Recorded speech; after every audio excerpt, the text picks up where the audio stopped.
Welcome, Yes. Scott. Welcome to As We All See It, with, of course, all of our friends. And, you know, I wish we could deliver a great show tonight, but unfortunately, I think we used all of our best material before we came on the air. So we're going to do the best we can. Thanks for joining us. Thank you. We'll see you next week. Yeah. Make sure you share this with your friends. The show about absolutely nothing. You know, it would be cool if you guys can compile a thing of bloopers that we have before the show, and just let the audience know that it's X-rated. Wait, isn't every show a blooper though? It is. This is a group of professionals here. We don't make mistakes. Yeah. Wait, that was last week's show. Don't ask us why tonight you're having a special. This is Scott's a sandwich tonight, and I'm gonna leave it at that.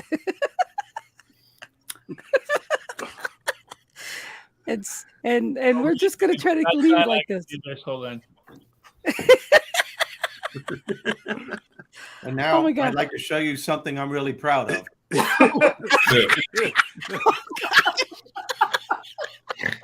Oh, the inside jokes we have here. But before we get started, I want to take a minute out and we got a shout out. Our show got a shout out last week. Debbie Bettendorf was on Zena's podcast last week, and we got a shout out. Our show did. So thank you so much for Zena and for Debbie being over there and talking about our zany show. So thank you so much for that. And Debbie's been all over the place this week. She just yesterday she started her little line of she'll probably be here in the comments before too long. Oh yeah, Miss I love the hat. Traveler there. And so Debbie started a little clothesline thing, and when she gets on here, I'm gonna play a little podcast little thing of what she did yesterday. So anyway, isn't that how you all dress over there? You all wear those hats? No, that sounds tourist salute or something. Wait, what did you say, Barry? What I'm saying is that's our tourist identification system. We have the Americans wear it so we can identify them. Oh yeah, okay. Didn't they just move those? Every 6 months. Oh, that was spring equinox. It's the spring and the fall they do it. Yeah, got it. That's right. Is it like cleaning? Spring No, cleaning? it's a time change. I got it. Rotation. Yeah. Got to get the shadow in the right place. Oh boy. So what's our topic about today, Scott? I forgot. Well, I hadn't really had a topic, and I got all screwed up because of this stupid hurricane. Welcome to Florida. We got another hurricane. And I was supposed to be in Tampa training today, but the hurricane screwed that up. So, but I was watching a show last night. It was called The Worst Cooks in America. Anybody seen that? Yes. Yeah. I was just watching, and I'm watching a group, I think like maybe 16 people, all go on television and show how absolutely horrible they are at doing something. People in there trying to peel a potato with a spoon. I mean, I'm laughing my ass off. But at one point I stopped and thought, are you brave enough to let your ego go and be that bad at something that you can learn? And sometimes I think I forget to do that. I forget to be bad at things. I forget to let people know I don't know. And here we got a whole group of people with the whole nation watching them, or at least, whoever's watching that show, just putting their ego aside and saying, yeah, I suck at this. And I really want to learn. And it was just such a great moment for me to think about that and think, sometimes even today, even with all the things I know, I still got to watch my ego and make sure my ego doesn't block me from the lessons I could learn. And I think a lot of people do that. We all want to say, oh, I know what I'm doing. I got it. Instead of saying, I got no fucking clue. Somebody show me what to do, and I'd really like to learn. And it's just, it's something, it was kind of cool. And who knows, Worst Cooks in America would teach me a life lesson, but I did learn one last night. So that's what I want to talk about today, is not letting our ego get in the way of learning and exploring, I guess, So anybody can do anything they want with that. If you want to talk about, I got a question for you. When you take your feet off the floor at nighttime to go to bed, where does your ego go? I don't know. It You're crawls right. in next to me and I snuggle with it. I have no idea. I don't know. Where is it? It's with me. It's always with me. Are you sure? Yeah, because it's part of who I am. How do you know? How do I know? Because I have the ability to change it. And the only thing I can change are things that are part of me. And I have the ability to change and or stifle and or put it aside. I've got things in the only thing I can control in this world is my actions and me and who I am and my perception. So if ego is something I can control and can change, well, where ergo, is it must be a part of me. And if it's a part of me, it's always with me. But how much it runs my life is really up to me. Does that answer your question? Well, it's your answer, so I guess it answers the question. It's not a bad thing to have an ego. No, it's not bad. As I long think as a it lot doesn't of people block me perceive it from like learning. you have an ego, like it's something. Well, my point is where is your ego? How do you know you have an ego? This is a concept that we've been growing up with that says you have an ego, you have an id, you have a super, and I dispute that. Let go my ego. Well, what if we replace the word ego with pride? Well, Sure. no, there's a difference there. No. Look, yeah, we're getting caught up in the semantics here, but Right. I call there is an entity in all of us that can destroy our lives if we listen to it on a consistent basis. And some people do call it the ego. Some people call it the troublemaker. Some people call it the devil, although that might be melodramatic. But if you listen to it on a consistent basis, there will be hell to pay. I call it the big mouth inside your head. And I call it the big mouth because it never shuts up. And it's that voice that keeps telling you to play it safe. Don't go out of the line. Don't be risky. That's the part of you that always keeps you back from succeeding. You're not good enough. You're not smart enough. You're not worthy enough. The big mouth inside your head is the part of you that brings up past experiences, toxic labels from your past that control you and make challenging situations in the moment worse than what it has to be. The big mouth can destroy your life unless you become aware of what it's doing to you. And that is one of the main criteria that can stifle a person's life. If you really want to know what separates people who succeed and people who consistently fail from those who are generally happy most of the time to those who are miserable, it's because of the big mouth inside your head, because the big mouth will allow you to spur out what some people call negative self-talk. I call self-curse talk. You're setting out to achieve a goal. Yeah. And all of a sudden you hit a wall. And all of a sudden you just go into this tantrum. I can't believe this. Every time I try to do something, it never happens. Every time I try to do something, I go 2 steps up, 3 steps back. Everybody else has what I want. I'm not good enough. I'm not smart enough. I'm not worthy enough. And they can't understand why their lives aren't working. That's because they have fallen prey to the big mouth inside their head that is spewing up all the shit that happened to them in the past into the present moment. And that challenge doesn't even have to be big. It could just be one little thing that everyone goes through when you're setting out to achieve a goal. But to these people, when the big mouth is ruling their lives, it continues to rule it, and you listen to it. And the more you listen to it, the more you feed it. You know what? And real quick to go back on that, Steve, what I always said, if you're confident with yourself, you'll announce your weaknesses. So you're confident with yourself. Someone asked me if I can fix a car. Absolutely not. I am the most handyman ever. If I fix something in the house, my wife will have a handyman to come fix it later. Am I embarrassed? No. It's something I can't do. But once you can admit your weaknesses, it leaves you open. It leaves you vulnerable. People can approach you. They can, it's not that guy that can do everything. So I think confidence is great. You got to be confident, man. I'm the most confident person I ever met, but I will tell you in a heartbeat what I cannot do, and I'll admit to it. And I think that just opens it up to a lot of other opportunities for people. Yeah. So what I would like to add, if you don't mind, because I see Barry's jumping into the center there all the time. I'm being pushed around. I don't care where I am. I would add that everything you said, Steve, is accurate, but I would take exception to it. I would point out that John just gave us the big mouth in his head when he said we can't do this.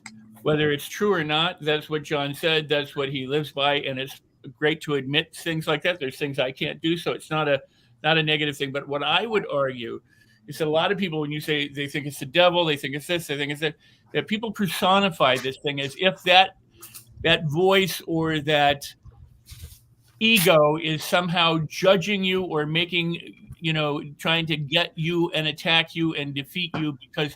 And I would argue that they're just processes. It's like we've got these recordings of voices we've heard all our life. We have personalized them. We play them over and over and over again, depending on the circumstances.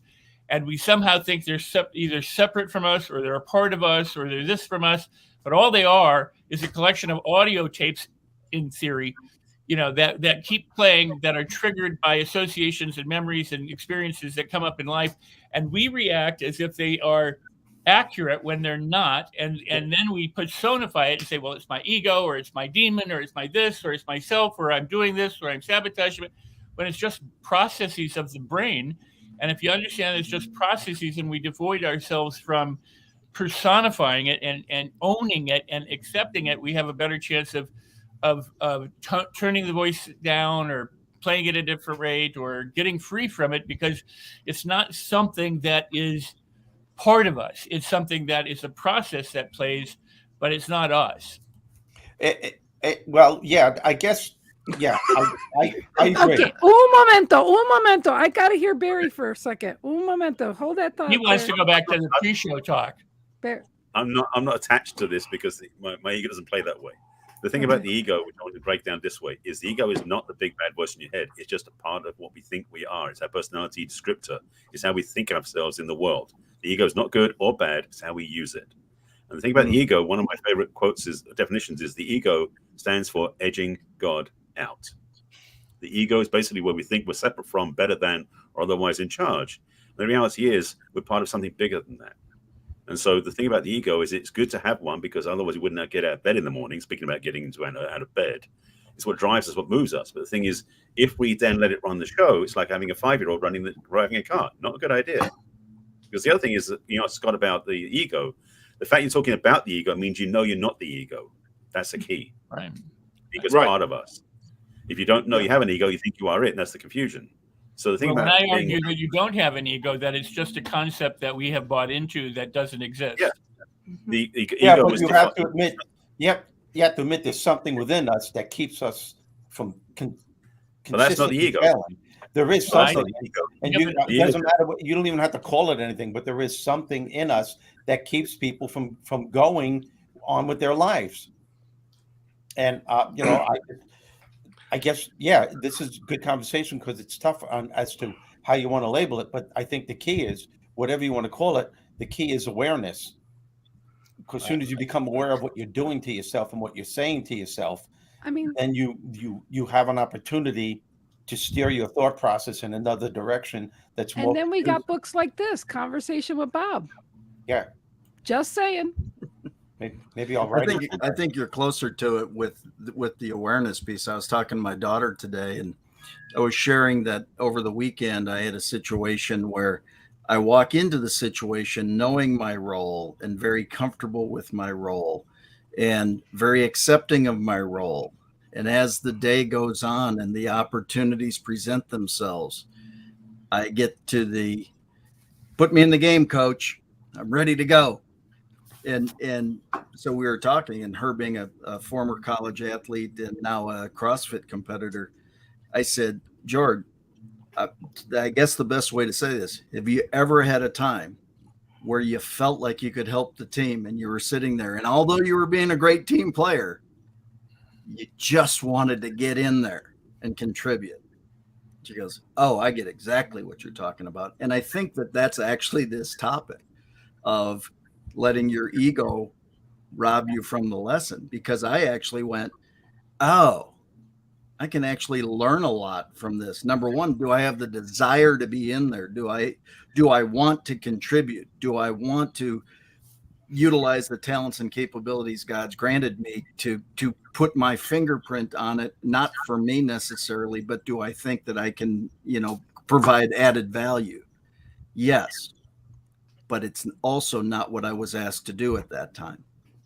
And so there's this combination. The lesson was always be prepared, always be ready if in fact that situation comes up, that you can add value, but you add value in certain situations when you're asked to, not because you want to, so it's that kind of thing. So it was actually a great lesson for me. And then I thought it was interesting that all of a sudden my daughter and I had this conversation today, and I was able to say, remember when you wanted to come off the bench so bad and you wanted to contribute and help so much? It wasn't for bad reasons. It wasn't that you thought anybody else was doing a poor job.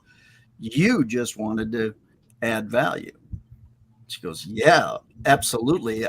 She goes, when I was watching this CrossFit competition this weekend, I wanted to help one of our competitors lift at that point, which you can't do. But it was the mental desire to throw the mojo to her, to make it happen. So anyway, I think it's an interesting topic because I just literally lived this. Yeah, Excellent. it's just like when we know the answer and we've been through an experience, and then we want to give everybody the answer to save them from going through an experience. But that's not how that goes sometimes, because sometimes people have to know that the stove does burn. And because if they don't know that the stove can burn them, then they don't have compassion for a burn victim to even know what they're going through, or things like that. I learned a great lesson along that way with Zig Ziglar one time. We were out at lunch and somebody offered to buy Zig's lunch. And Zig said, yeah, that'd be great. And then when the person got up to go pay the bill, somebody else said, but Zig, you got plenty of money to do, to pay for everybody's lunch. And he said, that's not the point. Why would I deny him the pleasure of doing what he wanted to do? Right. Somebody why, actually why said would I that? not be graceful in accepting that gift from him? Right. I mean, a huge lesson, great lesson. Right. So because that's one thing I did learn is, like, I wanted to help everybody, and then you realize sometimes helping people, they don't see it when they need it, and vice versa. So you have to know when to give and when to take, because what you give out always comes back one way or another. So, paying somebody's meal doesn't mean that you expect that person to pay your meal. It'll come somewhere else. So things come full circle, but we have to realize we don't have to be thanked by that person. You'll be thanked from somewhere else, so that it does go around. And I think same thing with our ego. And sometimes I think I go back to saying there's no such thing as an ego. Okay. So let's if have Freud you noticed Rex is a contrarian? If Freud had said Yes. you're a squirrel, we'd all be calling it a squirrel. If well, right. And that's we're a society that has labels. What would you call it, Rex? I wouldn't call it anything. Here's But what there is something. No. This is what I'm trying to say is there is not something. Yes. It's not an it. I'm saying it's not an it. There are processes, but if we would listen to the rules that we speak when we talk about this thing, that there must be this thing, or there is this thing, or if we do this, this happens, or we do that. These are rules. They're not necessarily governed by a rule center in our brain or our ego. I'm just saying the point is to listen to the rules, because these are the things that we live from. And we try to fulfill is the rules, the values, the beliefs, the limitations that we have. But that doesn't dictate that it has to be some part of us. One of the beneficial things of therapy is that there's parts therapy. And one of the worst things about therapy is that there's parts therapy. Mm-hmm. Because then people say, well, a part of me wants this and another part of me wants that. And so this, that, and the other thing, and all my parts are messed up. And so you have a parts party and you do this and you unite it's all metaphor. It's all analogy for some processes that we don't understand. I'm not trying to say that it's wrong to talk about an ego. What I'm trying to say is when we put it on an ego, we're missing so much of what we're saying, because we're accusing some aspect or something that we think resides inside us of doing things when we're doing them. So how do you identify it if you can't Well, label it? So let me agree with Rex on that point that yeah, I understand. Ego is just a term. I mean, I'm not thinking of it. Ego is not something I caught from a toilet seat in Central Park in New York. Yes, It's it not. is. It's Yes, It not. could be. it could be. That's right. And I'll tell you this: I look at alcoholism and drug addiction the same way. It's not something that's separate from me. It's not something that is another part that comes in. It's who I am. It's how I think. It's my mechanisms and all those things. And when I think about my ego, I think of the same way. And when I say ego, I'm talking about my pride, where I don't want to look foolish, or I don't want to be judged. So I create a scenario where I know everything, or I don't need. And all I'm saying is it's really nice to put that aside, whether you call it ego, pride, or just that, whatever it might be, the bravado or overconfidence, where I can put those things aside every once in a while and just say, you know what? I don't freaking know. And allow myself to be open for things. That's what I'm talking about. I agree with you 1,000%, Rex. I don't like anybody. People tell me all the time, it's like, oh, my addiction made me do that. I'm like, well, what the frick are you talking about? You are your addiction. You made yourself do that. So, yes. And what my point in this is, when you use it as something to blame, it's my ego, or something to promote, you're missing all. I agree. People, we're missing the very things we say that are keeping the process of being stuck. Right. You know, we're missing the rules. This is the point. It is, if you say it's my ego that does it, you're putting everything under an umbrella, as opposed to being able to tease out the things that you would like to be able to change. You just, well, my ego made me do it, or the devil made me do it, or my mom made me do it.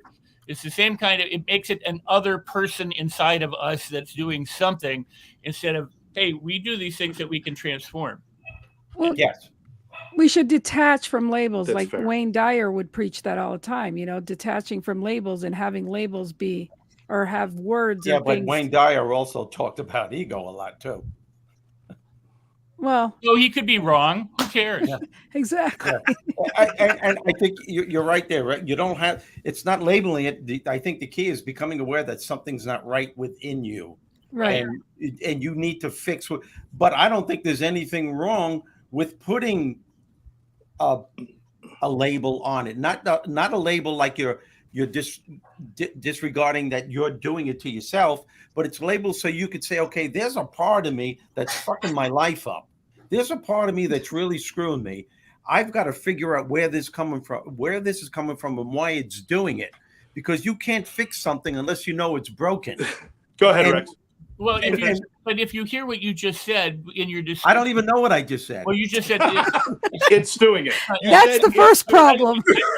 It's not about the label. It's not about this is just a fine nuance, and that is, and this isn't what you're saying, but I'm using what you just said. If someone says there's a part of me that's screwing me up, there's a part of me that's screwing up, doing all these things, instead of listening to what was just said, which is there's a part of me that is screwing me over, and transforming that phrase, instead of accepting that as a reality of saying, you know what, I would have said that there's a part of me who screws me up, but you know what, I'm a resourceful and a brilliant person. Yes. I'm resilient, and I can find many different ways to think about this and behave differently, more along the lines of what I'd really like to do, and then put your attention into what you want to do, instead of blaming some.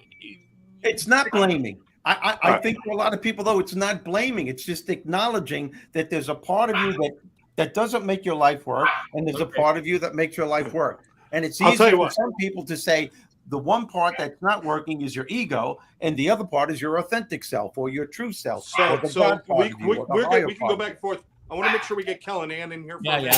And then Rex, I got a question for you. But I also want to tell you, Wayne Dyer didn't hate all labels, because I did see him in a Brooks Brothers suit. So he didn't hate all labels, all right? But go ahead, Kel and Ann. Okay. You know how I That talk was a long way to go for that, Scott. I talk into two circles, but eventually I get to the point. This is going to be one of those instances. I always go back to definitions, your basic definitions. We've got ego being self-esteem and self-importance. With that, I believe awareness is a component that is important so that it doesn't turn into arrogance. Okay, that's my first point. The second point is when we're talking about the pride, we talked about pride and bringing that into the ego, which to me are two completely different sectors. Pride is a sense of satisfaction, which is a feeling that you get when you feel you've done something to the best of your ability, correct? So when we're putting the label ego onto something as a negative or a positive, isn't that really super ego?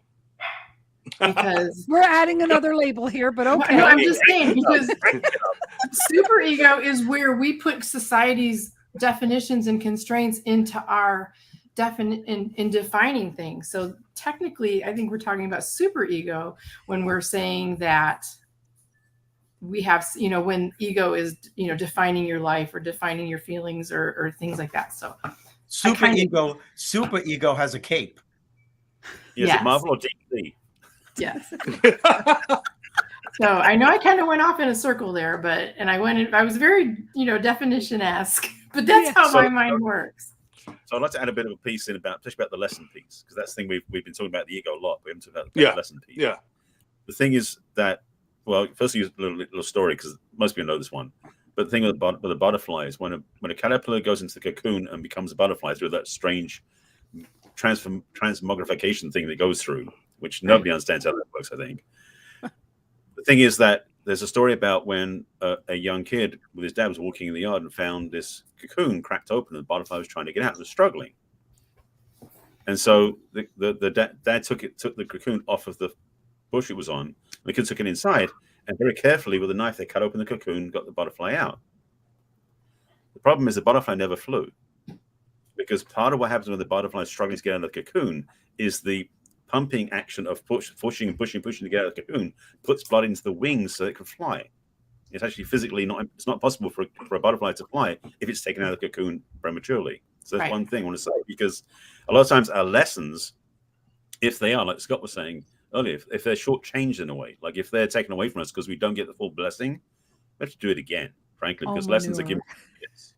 So when you learn the lesson, it's like, I remember when in a master program, we talked about these things called stackers, where the idea being is when you learn a lesson, it's like, imagine those sort of these angels up on clouds with these lightning bolts that throw them down at you. Basically, it's like, didn't learn the lesson, here, try it again. Here, try it again. What happens when you learn the lesson, they don't throw them down anymore, except once in a while they will, to make sure you learn the lesson. So lessons are gifts we get to grow through life with. And I said, grow through life with as part of the journey.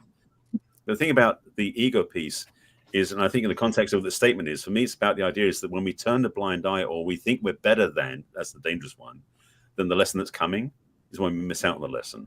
And that's for me what this real lesson, the journey is sometimes we think we're too good for the low-level lesson we're getting.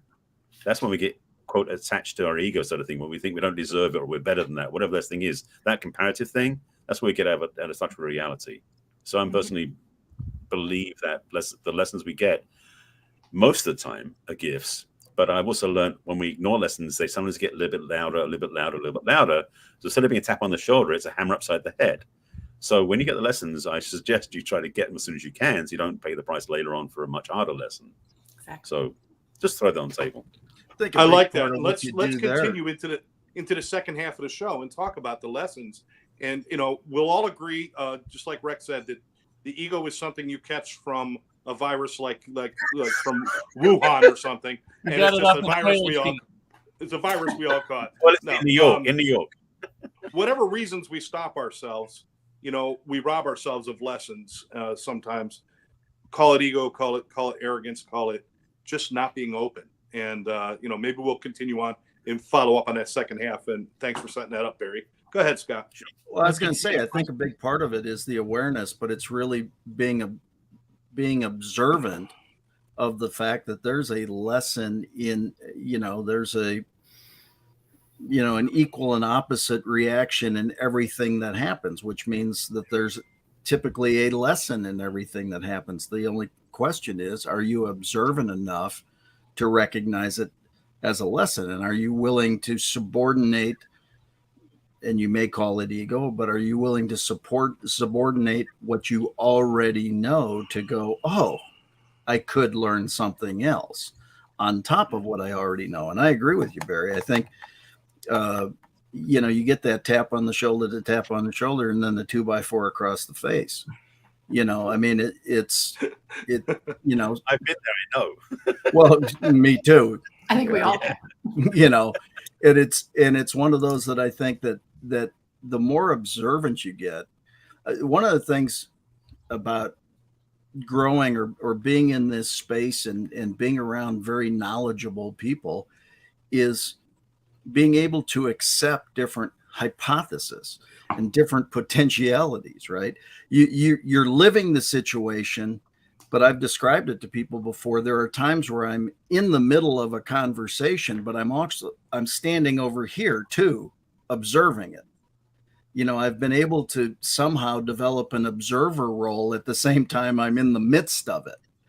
And the observer is a whole lot smarter than the guy in the middle of the fray. The guy in the middle of the fray is throwing out all the stuff, and the observer goes, boy, that was really a dumbass thing to say. What the hell was that? Where do you think that was going to go for you? But the good news is the observer's got a pretty good memory and can come back and replay that situation and go, wow, I could really learn from that. And so I think the one thing that, and it's interesting because I reflected on, last week's show where somebody said, I think Debbie said, I'm just cool as a cucumber in my response. I don't get shook on anything anymore. Good, bad, indifferent. It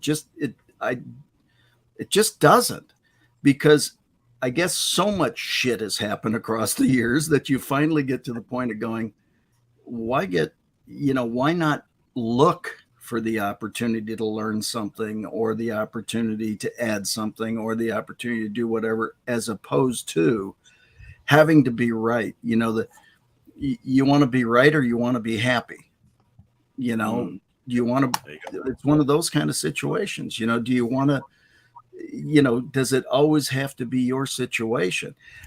I developed a presentation 10 days ago that I thought was probably part of the best 12 and a half minutes of presentation I had ever put together in my career.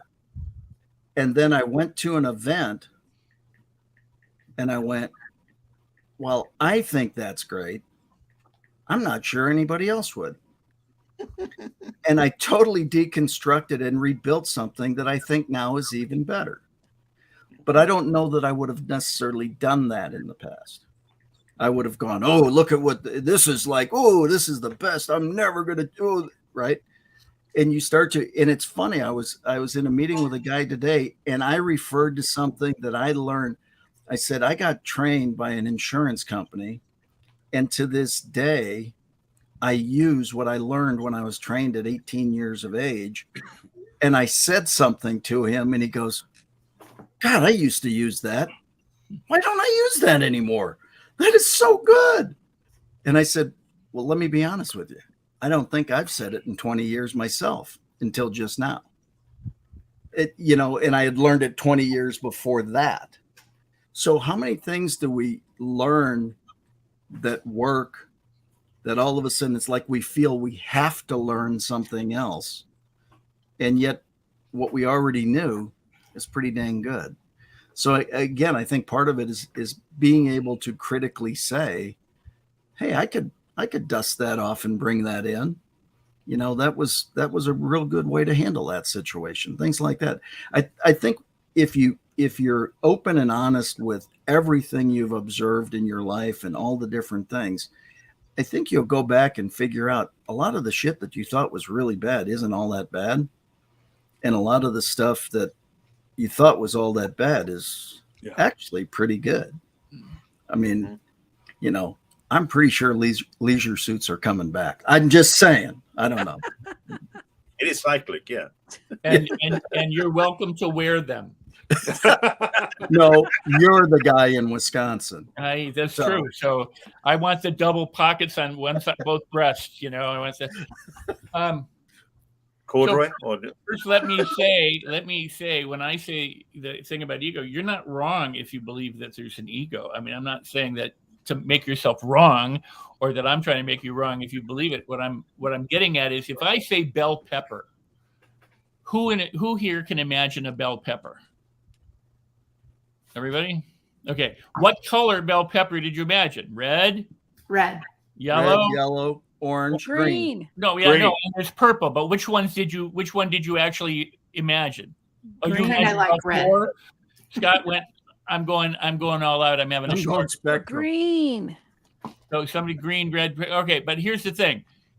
If I say pepper, it's a thing. It's an item. You can imagine it. It's concrete. If I say ego,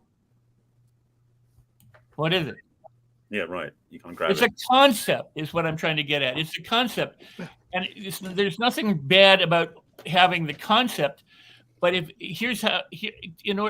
I tell this story a lot about Muhammad Ali saying, I don't like to train. There's days I don't want to go out and I don't want to train. But if I want to be a champion, I need to go and do that. He doesn't say, my ego makes me want to sit on the couch and not train, and then blame some aspect of himself. He says, there's just times I don't want to do that, but I know if I want to do something and be bigger, I have to go do it. And what happens for people is we treat these concepts as if they're things, as if they're a physical reality that somehow prevent us from being all that we could be, instead of developing the awareness and the recognition that if we want it to be different, we can make it different. It's not that there's an ego that stops us from being it any more than there's a Dr. Jekyll inside of us who's preventing us, or Mr. Hyde inside of us who's preventing us. These are concepts that we've grown up with, we've been introduced to, with whether whoever promotes them. They're just descriptions of processes that have become almost as if they're a thing. And they're not things. They're just descriptions. And we buy the description as if it's a reality. There's nothing wrong with that. But the key to changing is to understand that you have the power to change yourself and to adopt any point of view that you wish to. If you can believe that there's an ego, you can believe there's not an ego. You can believe that there's, whatever. So the point is, why not believe the best in yourself? And all the stuff that we talk about hardship in the world and struggle, and that they're lessons and gifts, then you go, bring it on, for crying out loud. Get me out of my comfort zone. Why not? Let's just accelerate it. Give me a huge bunch of shit for the next couple of days so I can get this over with already. I mean, yet still most people say, all this hardship is a lesson, but we still don't want the lessons. Let me avoid it. I don't want to get uncomfortable here. But that discomfort is what moves us forward. Desire is what moves us forward. Being dissatisfied moves us forward. So when we encounter things that run counter to what we want to do, instead of blaming ourselves for it, or blaming an aspect of ourselves for it, or labeling it somehow, let's just start doing what we'd like to be doing. And just, well, I can't, because then you have to hear what you're saying. You have to say, I can't because. That's why Henry Ford said, I never let what I cannot do prevent me from doing what I can do. And yet people stop themselves all the time and prevent themselves all the time because of this reason or that reason. It's either inside themselves, some aspect or part or thing that they label as, or outside themselves. It's God or the government or some person or some event or some circumstances that prevents them. I'm saying, you're above all these concepts. You are infinite possibilities and infinite opportunities and infinite resources. So don't be held captive to a concept or a description. Why not be held captive to a bell pepper? Red or green? Well, I mean, if I said purple. But if I said I can't do it because the bell pepper inside of me won't let me, that's as real as I can't do it for whatever other reason is. That was well said. That was so. That's the thing. Well, say the thing is, what you're saying, Roxy, is so true, because the thing is, we oftentimes say can't because we think we can't do something. The truth is, it's not we can't, we won't. There's a big difference, because physically it's possible. There's actually a joke, not a joke, conversation I had recently, I'll say it that way. A maneuver? A friend of mine was talking about the fact is, in some ways, when a woman asks a man to do something, if he says, honey, can you take out the trash? His answer in head is, yes, I can. Doesn't do anything about it. because he's been asked to do it. He's been told, is it physically possible? Yes, I can do that. So ladies, when you want your man to take out the trash, say, honey, will you take out the trash? Then it's a volitional thing, and you can make a difference. Because again, back to what Rex was saying, it is about you can't do it. It's reality is you simply won't because of whatever reasons you justify it. So decide, because the big thing is when you realize that, it's like, oh, hang on a second, I do have a choice. That goes both ways though too. Oh yeah, no argument. Just thought I'd say that. That's all. Yeah, I got it. Yeah. But what you just said about it's the justification is the thing that stops people. If they can justify it by whatever, then they can use that as their something. That's why Muhammad Ali didn't say this. He said, I don't feel like it, but I go do it anyway. Mm-hmm. You know, if you can do something, it doesn't mean you will do something. It can be possible and you still won't do it. Right. So you have to get to the point of I can do it. It is possible for me to do it. Now, will I do it? And if I will do it, now I have then I could fall on my ass, or I could have great success, or I get the results I hope for, or I don't, but at least I've done something. Yeah, choice. Right. Absolutely. Whoa, moment of silence. Wait, he's having a conversation right now. No, I'm fine. He's back with the pre-show. You keep telling yourself that, Steve. I always do. Okay. I put my ego aside. Let's go with Miss Wagmore. Life's lessons learned. What are we talking about? Dealer's choice. Yeah, so we're talking about Steve. There's one more thing I was going to talk about, and it's our id, because we were just talking about our id before we went live. And we were talking about a lot of things before we went live. I know, but I'm going to tie this back into the real life topic. Yes, you have all three bases. Letting your ego rob you from lessons, because to me, my ego is my instinct, right? We all know that. And what that allows me to do is to maybe do something I'm not used to that I think I might fail at. It'll allow me to make my mistakes, and it will make me more accepting of the lessons that I would learn by allowing myself to have those lessons. You know me, short and sweet. I love it. Well, it could also set you up for success as well, though. Oh, obviously. Yeah, totally. Well, but I find it interesting that you looked at it as I can make this attempt and I can fail and I can learn. Right. You can also have success in that and you can learn. Yeah, but the topic was rob you of your lessons. So I went with that. Well, no, I'm not. I'm very literal. I don't know if you figured that out. I'm extending a little bit. No, I totally agree with you too. But I mean, I think that, there's so many, I don't think you have to have a bucket of crap in order to learn. Right. It doesn't. No. The fact is, every situation is a learning opportunity. Every time we do this show, you damn well better learn because the next week there's another one coming, right? And so the fact is, no, but I mean, it's even how we all banter about and how we, sequentially work off of each other and different things, and you learn. Where you can come in and where you can't, and what's a good thing to add and maybe not as much, or where you can confront the concept, not the person, except with Barry and the manure joke. But the there's always got to be a place to slip that in there. Just has to be. My ego's not attached to that. No, because it goes over his head all the time. No, but I think that I think the reality is things don't always have to be negative to learn. No, right. It doesn't have to be in the crapper to try to pull it out and do it. It's not necessarily about perfection either. It's about better than the last time. Mm-hmm. It's because there is no true perfection. But wow, that worked pretty well. I would think, Steve, when you were telling jokes, when you're on stage, you'd throw something out there and go, "This is going to be a good one," and it either went well or it didn't. And if it went well, you kept it in the act. And if it didn't, you might have modified it a little bit or chucked it. Well, if it didn't go well, I told the audience they sucked. Well, It works. that's a definite interesting technique. Yeah, for sure. yeah, that's- Yes, So because Scott, you're talking about the evolution. Evolution, Scott. Steve.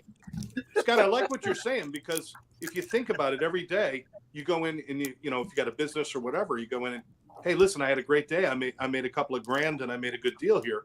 But then you take a look at it and say, all right, that's great. Now I could just do this every day, or I could take a look and say, what worked? Now, how far can I take it next time? Because if I made a grand today, I want to make 1,100 tomorrow. I want to make 1,200 the next day. You always want to improve. So you're right. It doesn't have to be a bad situation to learn from a situation. Learning is growing. It's just growing. no, It's when we think we're right about everything all the time, and we think we know all the answers. No, That's Scott, when that's we- a great point. It's a great point, both of you, because it's just as important to learn from your successes in life as it is from your mistakes and failures. It all equals out. What you learn from both determines who you become as a person. That's how you grow. You grow from your successes. You grow from the times you screwed up. How did you learn from it? Did you move forward as a result? Did it keep you back from doing other things? And then when you succeed, there's a ton of things to learn from that. That's empowerment. That's what it's all about. And balancing both of those out determines who and what you become as a person as you go on. And then you get to a point where you can actually look back and enjoy both. If you learned something from every aspect of your life and you get to a certain point, which is what I've been doing lately, I don't even say that one's better than the other. The things that I failed at, the things that I screwed up, and the things that they're equal, because I learned from both. And as a result, that's what led me to grow, and that continued growth paved the way to who and what I am right now. And we all have the opportunity to do that. All of us. I mean, I'm living from a place of all things work together for my good. I mean, I'm living in that so deeply these days, but the whole point is it doesn't say all things are good, but all things work together for your good. And so what if you really buy into that, what you'll find is using everything to find the good. You'll find what good can you find from it, no matter whether it was good or less than good. But you know the story of the guy whose son fell off the horse and broke his leg. And the neighbors came and said, "Oh, wow, that's terrible." And he said, "Well, maybe not." And Army came in and said, "Oh, we're going to conscript all the people who are healthy, young, able bodies." And he wasn't conscripted. And they went, "Oh, wow, that's fortuitous." And the father said, "Well, maybe yes, maybe no." I mean, you know, and it goes on. I mean, again, we have to understand that we judge things good or bad. Maybe they all do work together for good. Maybe it's all good, but our egos, I say that tongue in cheek, just don't like some of the things that happen. The ego that you don't believe in?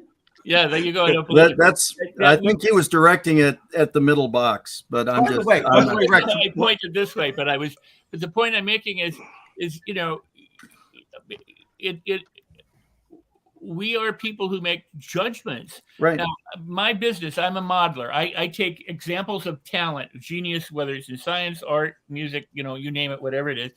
And I build models based on that. Now, some of those models I teach, or some, I mean, you know, as an explicit model, or some of them I just incorporate into trainings. But the point is, in order to do that, you have to look at each exemplar, all the good examples, and you have to compare them and go, what do they have in common that helps them to work? What are the good things that they're doing, the talents, the ability? Then you have to contrast what is each one doing that's different from the others that allows them to succeed. And are these elements all necessary in order to have the model, or can some of these be stripped out, both in the good stuff and the bad stuff? The same thing happens in life. We compare and contrast. We go, well, this is a good thing because, again, it goes back to rules. You know, because this happened this way, it's good, or because it happened that way, it's bad. What if it's just what it is, and then we add the judgment to it, which is the part where we either suffer or celebrate?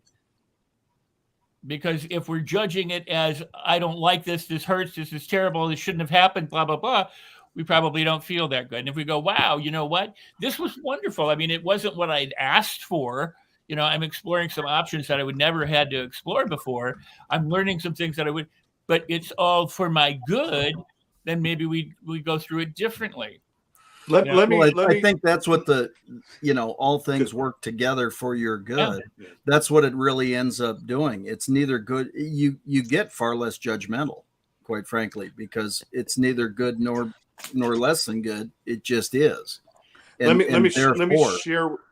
Yeah, let me ahead. share with you guys a quick little thing that this is something that happened. I was working with with a client, and this client came out of New York. He was a Latin king, and if you're familiar, that's not a good place to be. Is in the Latin kings.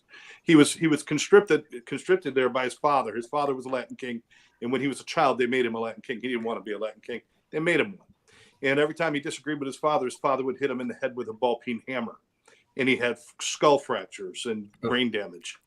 And he ended up spending most of his life in prison, most of the time in solitary, because every time he was in the yard, somebody would get hurt or would die. And he came to me, drug addicted and hurting, and me and a group of people, we all worked with this guy. And every time something came up, he would say, I can't change. My life won't let me change. My father won't let me change. The Latin kings, everything his whole life he believes was controlled by something outside of himself. And we got a little crack in the concrete. He got better for a little while. And then every time things would start to get a little bit better and he would start to get happy, all those demons, which were all of his constructs, would come back on him and shut him down, and he would go backwards. And about 6 months ago, they found him dead in a car, fentanyl overdose. Never, ever reaching that point in his life where he said, I get to choose to be happy. I get to choose to learn. I get to choose to change. I get to do all of that because of all these things that life put upon him. These are the lessons. Now, that's an extreme case. But how many times do we put these constructs on top of ourselves and call it ego, call it pride, call it id, call it a horse that Barry can't find, whatever you want to call it.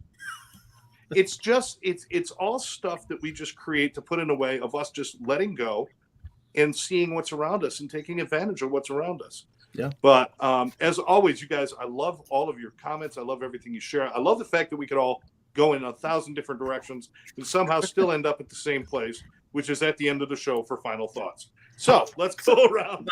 Nicely done. Not a I final. did that already. Well, I want to say a couple things real quick. And it really is sad that at first we started school, preschool and kindergarten, and you are allowed to go there and be creative and be who you are. And, then life comes and things change, and we should, and then we get older and we get to a point where we don't give a shit and we start being ourselves again, because we survived a lot of crap. And then we realize, and then you kind of get to a point where we wish we knew things, hindsight is everything, like they say, and then I think that's why, like they say, it's great to be with the older generation, because you bring down the wisdom to the younger kids, and they don't realize they're being fed all this wisdom that can change their life, and but we're still here, and that's what I love about all the shows and all the programming and producing and all the things I'm doing. Is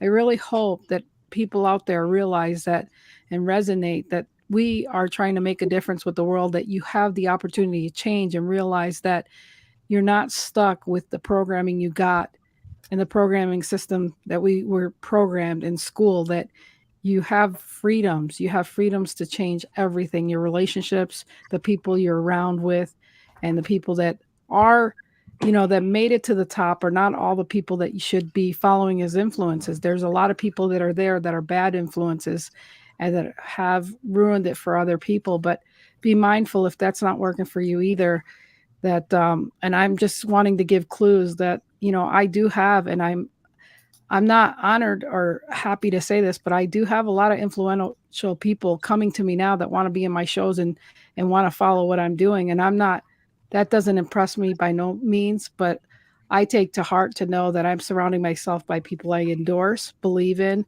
and I'm wanting to be around people that impact other people for the greater good, because I see all the bullshit that's out there and it really stinks really bad. And I'm allergic to it. And I hope a lot of people are seeing other ways to get out of their stuff, because as I've been getting more educated on life insurance and all this other stuff of the great people I'm around, you know, I keep seeing the sadness of, I wish I would have known things then. I wish other people would have taught me. My life would have been better, but I can't look at it that way. I got to look at it. I was deprived that stuff so that I know that I'm more enriched now, and make sure that I can help other people not be where I was. And so all I'm saying is this thing about thinking I had an ego or this or that, and being more vulnerable about the shame that I've carried, and all these great people I surround myself. I'm very, very blessed to be around every one of you guys. The fact that you show up, the fact that you share your lives and you make an impact. I'm just blessed by all this. And I'm just, you know, it just, you leave me speechless, and I just can't say that enough. I love every one of you guys, and I'm looking forward to the last 4 minutes for everybody to have their 30 seconds on this topic. So thanks for letting me vent and rant. Thanks, Lynn. We all love you. Thank you. We all love you. So go ahead, Mr. Hipster. 30 seconds around the room. You know, I just think that we have a great opportunity to learn with everything that's going on, period. And it just makes a whole ton of sense to get in that observer role and see what's available to you. If you don't like it, you can critically deny it. But the fact is, there's all sorts of different information flowing at you each day. Why not use it to your good? Excellent. Thank you, Hipster. Excellent. Barry. Something that came to mind was I've noticed a lot more marketing and advertising and commercials for mental health support. And speaking of your story you said earlier, Scott, the challenge is that whatever you're going to call that thing, using the term ego, it's almost like it's like a median point that we choose, and we think it can't go beyond.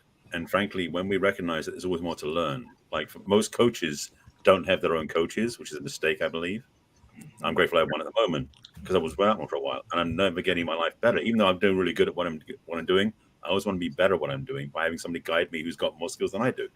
That's the gift of being humble and the gift of learning the lessons.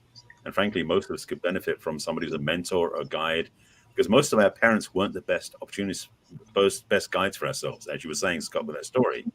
So if we can find someone we can trust who shows us a way through, like you were doing with him, hopefully they can get the lessons and grow. So my wish for everybody is they find someone they can learn from. Can I add to what you said? Everyone, even our parents, were the best coaches because they showed us how not to be. So that's what. I will say that. So I'm going to go to Rex real quick. Well, I've been a big asshole in my life, but I've never wanted to hit anyone with a ball peen hammer. Yeah. Yeah. Wish I could say that. You had a question? What? You said you had a question. No. Before we already addressed it. It. Yeah. It was. Well, here. So I'll sum it up this way: Frankenstein was not the monster. Frankenstein was the doctor. The monster was Frankenstein's creation, and if the truth be told, both of them were creations of Mary Shelley. Thank you. I love you, Rex. I love you, Rex. I'm speaking metaphor. Or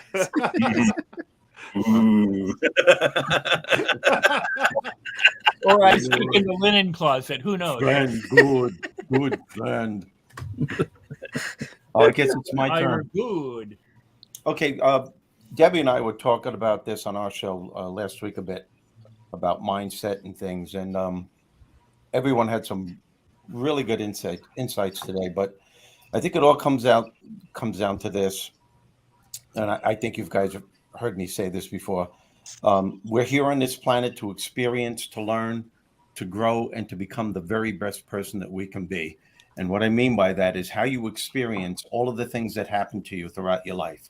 Everything, the things that we touched upon, the things that you label as good or bad, right or wrong, fair or unfair, will determine what you learn. That continued learning leads to your growth. That continued growth paves the way to who and what you become. Our job, our responsibility throughout our entire lives is to become the best person that we can be in any given circumstance. And that's all dependent upon the mindset that we create throughout the day, every day, throughout our entire lives. The 17th century poet Milton said, it's one of the best quotes I ever heard, the mind is its own place. It can make a heaven of hell or a hell of heaven. And what he means when he says this, it's not what happens to us, good, bad, right, wrong, fair, unfair, that determines our quality of life. It's how we identify with what happens. It's how we perceive about what happens is what makes the difference. And what causes some people to fall consistently on a continual basis is that they have that choice. And for every choice you make, there's always a consequence, whether it's made consciously or unconsciously. As a matter of fact, everyone that's listening right now, where you are at this point in your life, whether you like it or not, is based on choices that you made at some point in the past. Yep. Those choices are the key factors that determine the quality of life that you have right now. Thank you, Steve. I love you. How do I follow that? Repeat it. And it's because of Kellyanne I met Steve. I got to say that. So I just know that in keeping your self-esteem and your self-importance in check, that's me personally what allows me to not rob myself of any lessons that could be heading my way. I love it. It's Jonesy, I love you. Last words? No, just thanks everybody. We're all exactly where we are because it's what we choose to be and where we choose to be. And if we wanted to be somewhere different, then we choose to be somewhere different and we'll be that. But we're all here and I'm grateful that you are. I'm grateful your choices led us to this show. And I'm grateful we get to spend Tuesday nights together. And God willing, we're going to keep this going. So, and thank you to everybody out there who's watching and listening. And please share this with your friends. And be safe Lynn? in Florida. Love you guys. God bless. Bye. Bye, all. Keeping me safe and sound. And when I